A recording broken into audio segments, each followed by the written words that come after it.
All right, let's see. The creative process. No, no, that's not good. Hmm. My, my creative process. Yeah, that sounds better. Still missing something. What to do, what to do, what to do. I know. Understanding. Let's see, understanding.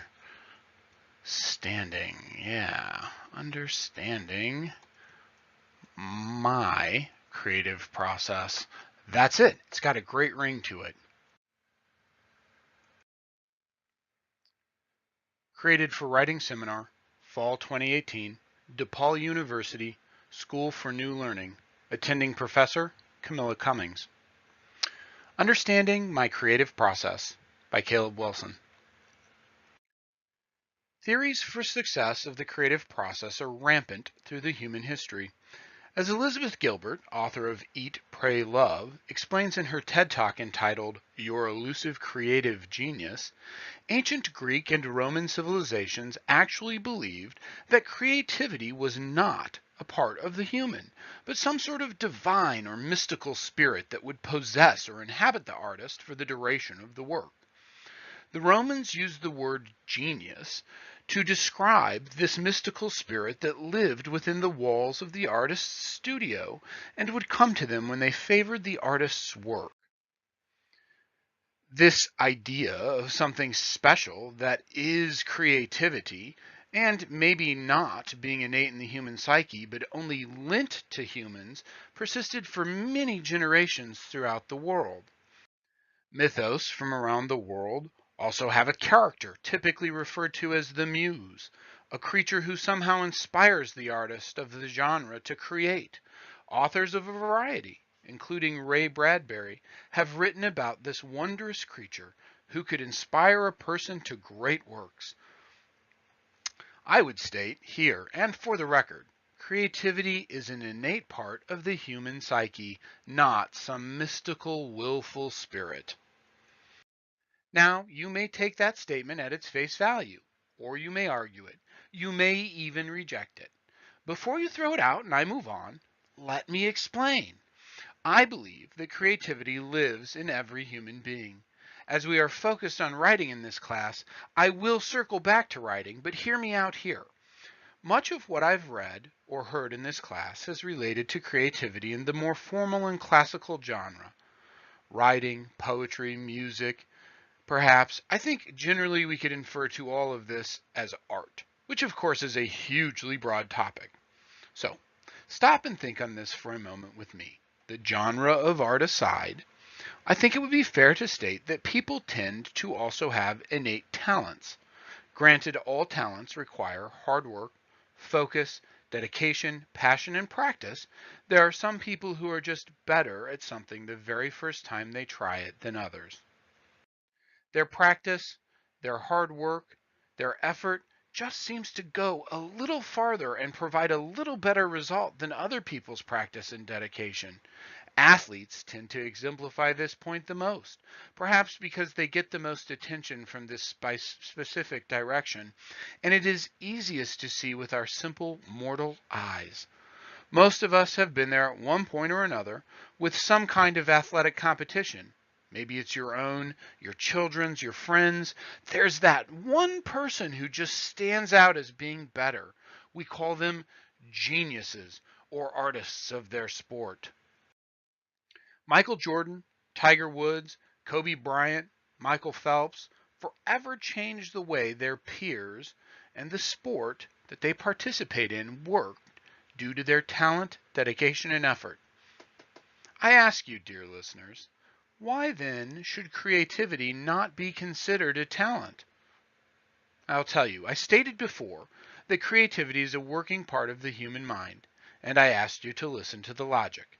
Simply put, creativity is used by all manner of us in all kinds of tasks, professions, pastimes, hobbies, and so on, that far supersede the realm of art. In my own field of information technology, I see tremendous creativity in all the many fundamental processes and systems that the world has come to rely on over the decades. Why, even the possibility to send this text, with the sound of my voice to multiple people at one time across any distance and without my physical presence took someone with real creativity.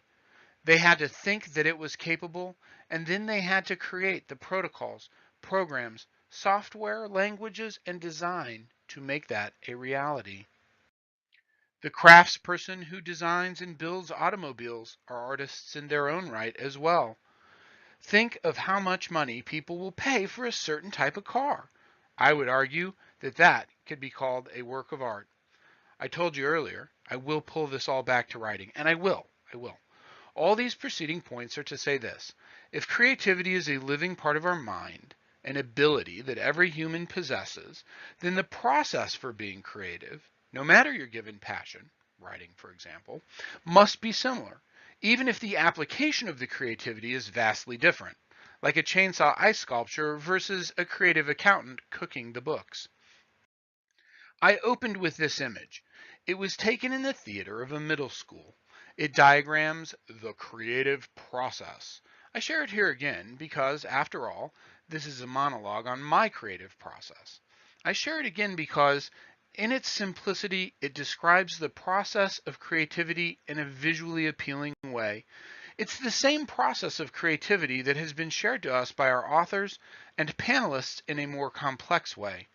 I also share it because I believe it is true to how I have worked on these 25,000 words. It started with input. In this case, the input was forced. I had to do it to succeed in this class. Input came from many directions and took many shapes.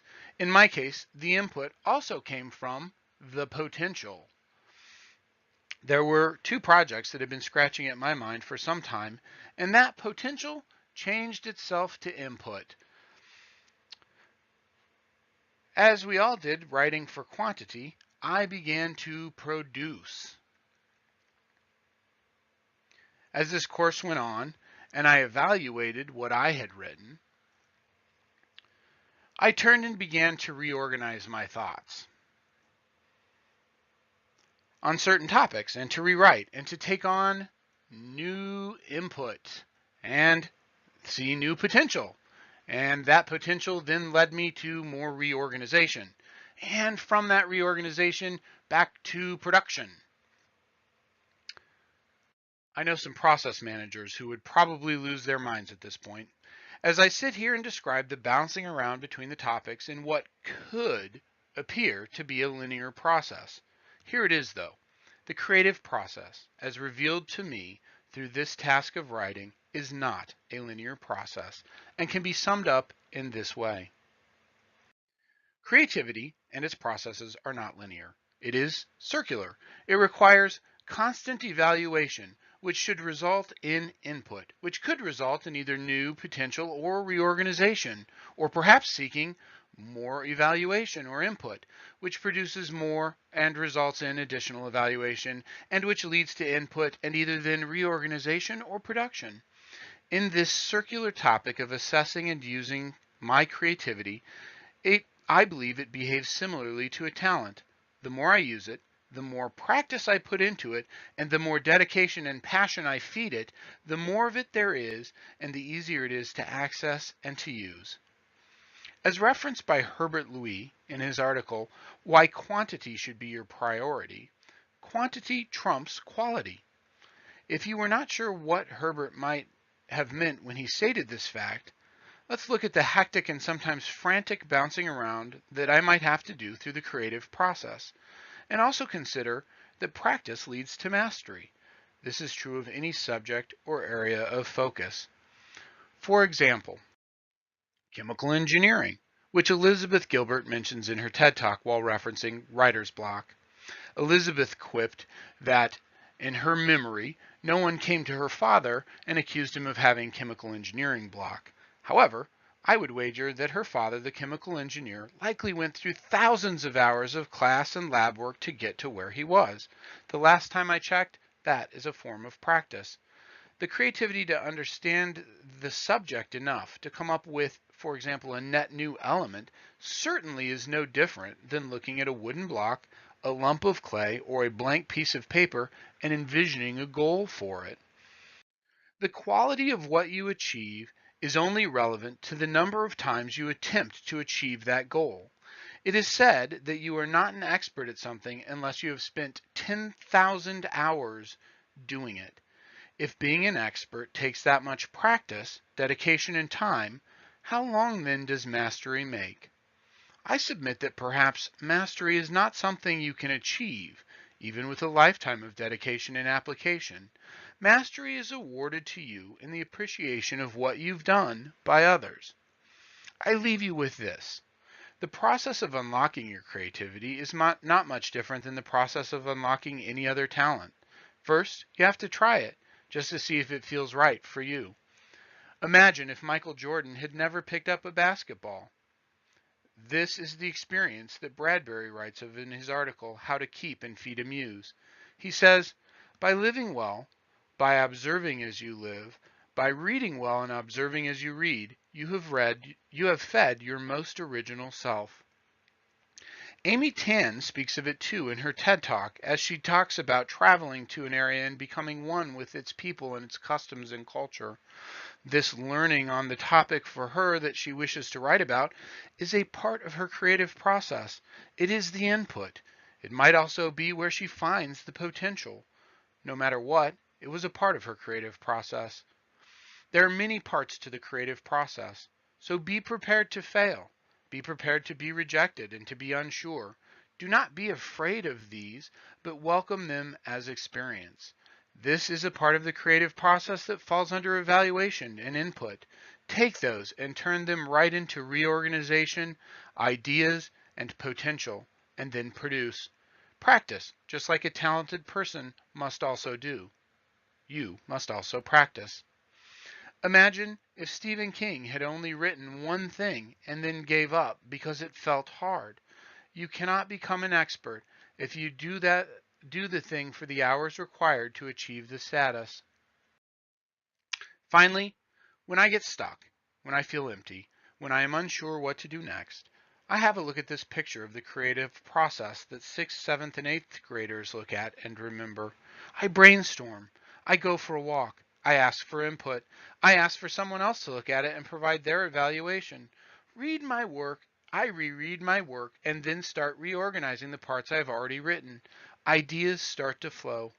Most importantly, I am already creative. It's a natural part of every human, and all I need to do is give it time, space, and the ability to happen, whatever my chosen medium, and that includes writing.